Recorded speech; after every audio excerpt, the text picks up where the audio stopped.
High തിമിംഗലം four better experience phone തിരിച്ചു പിടിക്കുക. കാരണം യൂട്യൂബിന് വേണ്ടി എടുത്തതാണ്. ഐസ്ലാൻഡിൽ ഇസ്കെഫിഡോറിൽ പോയപ്പോൾ വെയിൽ വാച്ചിങ്ങിന് വേണ്ടിയിട്ട് ഈ ചേച്ചീൻ്റെ അടുത്ത് നിന്ന് 80 പൗണ്ടും കൊടുത്ത്, വിഷമത്തോടെ ആണെങ്കിൽ 8000 റുപ്യയും കൊടുത്ത്, എന്നാലും കുഴപ്പമില്ല ലൈഫിൽ വൺ ടൈം എക്സ്പീരിയൻസ് ആവുന്നുള്ള 100% ഉറപ്പിൽ ഈ ഒരു ചെറിയ ബോട്ട് കയറി തിമിംഗലത്തിനോ കാണാൻ പോയ കഥയാണ് ഈ പറയുന്നത്. ഈ ഒരു ചെറിയ ബോട്ട് കണ്ടപ്പോൾ ഈ ഒരു ചെറിയ ബോട്ടിലാണോ പോകുന്നത് എന്ന് വിചാരിച്ചിരുന്നപ്പോഴാണ് മനസ്സിലായത് സ്പീഡ് ബോട്ടാണെന്ന്. പിന്നെ കൂടെ നമ്മളെ മെന്റാലിറ്റി ഉള്ള നമ്മൾ ഏജുള്ള ആൾക്കാരായതുകൊണ്ട് നല്ല വൈബായിരുന്നു. പിന്നെ തുടക്കത്തിൽ തന്നെ ഈ ചേച്ചി വന്ന് പറഞ്ഞു വല്ല സംശയം ഉണ്ടെങ്കിൽ ചോദിച്ചാൽ മതി. അതുകൊണ്ട് ഞാൻ പിന്നെ ഒന്നും നോക്കിയില്ല, ഡയറക്റ്റ് ആയിട്ട് ക്യാപ്റ്റൻ്റെ അടുത്ത് തന്നെ പോയിട്ട് ചോദിച്ചു. എൻ്റെ ചോദ്യം കേട്ടതും ക്യാപ്റ്റൻ ഞെട്ടി. കാരണം എൻ്റെ ഇംഗ്ലീഷ് ക്യാപ്റ്റനും മനസ്സിലായില്ല, ക്യാപ്റ്റൻ്റെ ഇംഗ്ലീഷ് എനിക്ക് മനസ്സിലായില്ല. എൻ്റെ ചോദ്യം ഇതായിരുന്നു, നമ്മൾ ഈ ബോട്ടിൽ പോകുമ്പോൾ നമ്മൾ എങ്ങനെയാണ് തിമിംഗലത്തിനെ നിരീക്ഷിക്കുക, എങ്ങനെയാണ് തിമിംഗലത്തിനെ കാണാൻ. അപ്പം ക്യാപ്റ്റൻ പറഞ്ഞ 4 കാര്യങ്ങളാണ്. 1 ദി ബോഡി. ഇപ്പോൾ പെട്ടെന്ന് വിചാരിച്ച് ഡെഡ് ബോഡി ആയിരിക്കുന്നു, അല്ല, തിമിംഗലത്തിന്റെ ബോഡിയാണ് ഉദ്ദേശിച്ചത്. 2 തിമിംഗലത്തിന്റെ മേൽ കൂടെ വെള്ളം തെറിപ്പിക്കൂലേ, പുള്ളി ശ്വാസം വിടുന്ന കേട്ടോ അത്. 3-മത്തേത് ഇവരിൽ ഒരു റെഡാറുണ്ട്. ആ റെഡാറിന്റെ അകത്ത് ഈ തിമിംഗലം കഴിക്കുന്ന മീനുകളെ, ആ മീൻ എവിടെയാണുണ്ടോ നോക്കിയിട്ടാണ് അങ്ങോട്ട് പോവുക.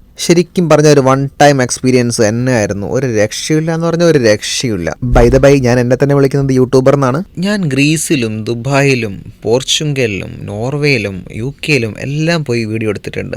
എന്നാലും ഇതുവരെ 250 സബ്സ്ക്രൈബേഴ്സ് പോലും ആയിട്ടില്ല. അതുകൊണ്ട് ഈ ഒരു ചെറിയ വീഡിയോ ഇഷ്ടപ്പെട്ടാൽ ജസ്റ്റ് എൻ്റെ ചാനലിനകത്ത് എൻ്റെ യൂട്യൂബ് ലിങ്ക് ഉണ്ട്, ഒന്ന് കയറി നോക്കിയിട്ട് വീഡിയോ ഇഷ്ടപ്പെട്ടാൽ